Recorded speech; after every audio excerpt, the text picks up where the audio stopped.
Okay, everyone, welcome back. Let's go ahead and do a final review for Module 2 on critical thinking and organizing. Again, some discussion about critical thinking and the concept of organizing, some general thoughts. First of all, critical thinking is required at the beginning, and that leads to the organizing. Now, again, organizing is taking these critical thoughts and putting them in some form of sequence that makes sense, and then once we do this, it then leads to more effective communication. Moving on, there's two types of thinking that we talked about during this module. First is the subjective, and then there's the critical. Now, the subjective thought is our daily, everyday, rum-dum type of thinking. Now, there's nothing wrong with it. As you can tell by the scale, it's unbalanced because there's a lot of interference in our thinking, but it's good thinking. Again, it takes up the majority of your thinking, possibly up as high as 90% of your thinking. But again, it is very basic thinking, which we do, which we need to do also. Next, we have our critical thought, which is far more in-depth thought.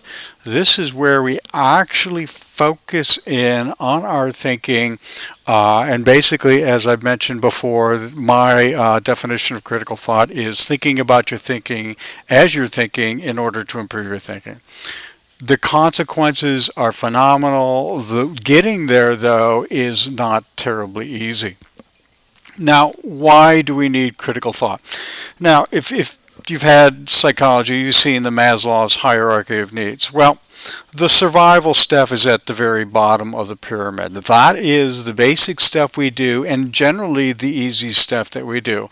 As we move up the pyramid, up to self-actualization, it becomes more difficult, as you can see the scale. Easy stuff up to the harder stuff. Not only does it take more time as you move up, it takes more energy and it takes more thought. Subjective thought at the survival level, and as you move up the scale, it requires more critical thinking. So let's talk about this thing, critical thinking. Again, it is very clear and it is very rational. It is balanced thinking. Something we do, we focus in on, we pay attention to, we consider many things involved. It is reflective and independent thought. Reflective meaning, again, we're thinking about our thinking. What is it that we are thinking about? What is it that we need to think about? It is also independent. It is something that we do generally and most often do independently by ourselves. Yes, we can brainstorm with other people, but then again, it could lead into the potential for biases and whatnot. But so, from our point of view, it is reflective and it is independent in nature. In the process of critical thinking, we must focus in on the elimination of biases, prejudice, and emotion.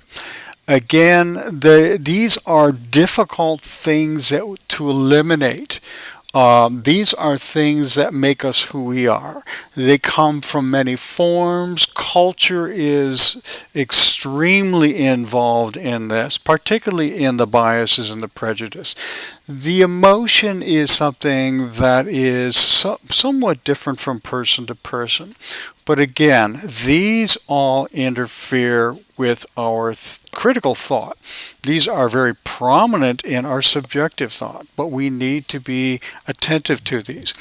Again, this is not an easy task. It takes time to do it well. However, the more you do it, the easier it does become.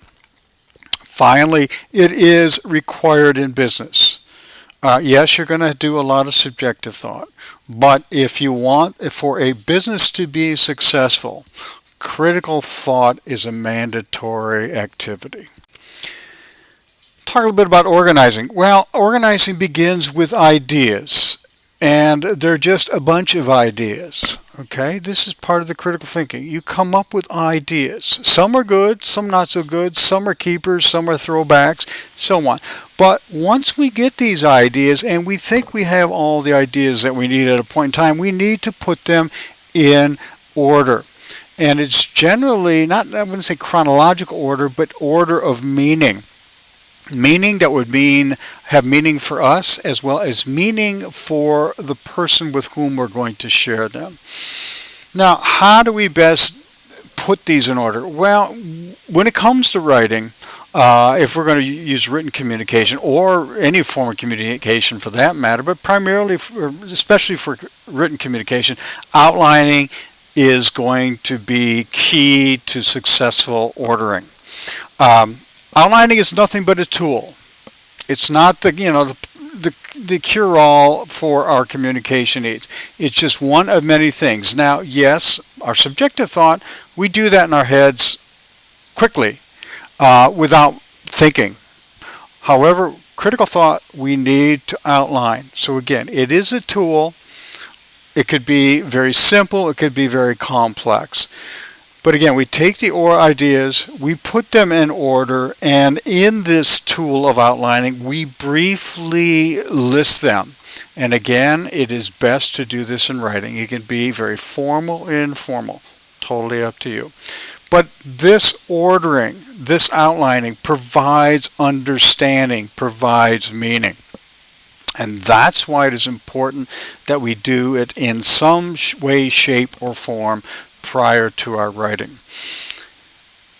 It doesn't seem like it would be time efficient, but it certainly is. And the more complex the communication is, the more the possibilities for error in presenting of information, ideas. Now, if we actually spent some time and ordered our thoughts in some form of outline, as we develop the communication, there is significantly less likelihood that there will be missed, out of place, out of sequenced, ordered information that we are relaying.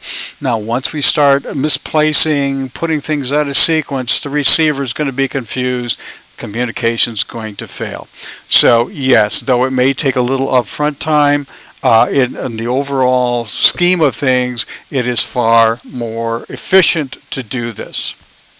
Finally, format. Well, there's many formats, and let's go ahead about format here a little bit. Here's a more traditional approach. We kind of talked about this in class. We have our very basic English composition format where we have Roman numerals and we have capital letters and Arabic numbering and so on and so on and so on. It is very structured according to what English mandates, and that's perfect. That's fine. If it works for you, that's great. I think the important thing here is that what we see here in the indentation is the indentation from the Roman numeral 1 to A, from A to numbers 1 and 2. That suggests there's order and relationship. 1 and 2 relates to A relates to Roman numeral 1. Now, I myself am not as structured. I don't have to do this anymore. And I use more of a very basic in this case, I'm showing you a 5-paragraph essay outline. Again, it still shows order. I have to think about it. I have to put things in sequence. I have to determine how one point relates to another, and so on and so on. Now, when we get into the writing, you will see that there is a micro and a macro relationship in the writing. And the outline helps to show this, and we will talk more about this as time goes on. A couple of final thoughts when it comes to critical thinking and organizing. First of all, critical thinking for our purposes is mandatory. If we want to be successful, primarily in our business life, or in some cases our lives, we need to be able to develop an effective means of critical thought. Organizing of these thoughts is also mandatory, particularly when we want to communicate our critical thoughts with another individual or individuals. Finally, if we are successful in creating critical thinking and the organizing of our thoughts, this is going to help lead to greater efficiency in our communication process. That, folks, pretty much wraps up Module 2. Now, when you are done watching this, you can go ahead and complete the Module 2 quiz. That's it for now. Thanks. Have a great day.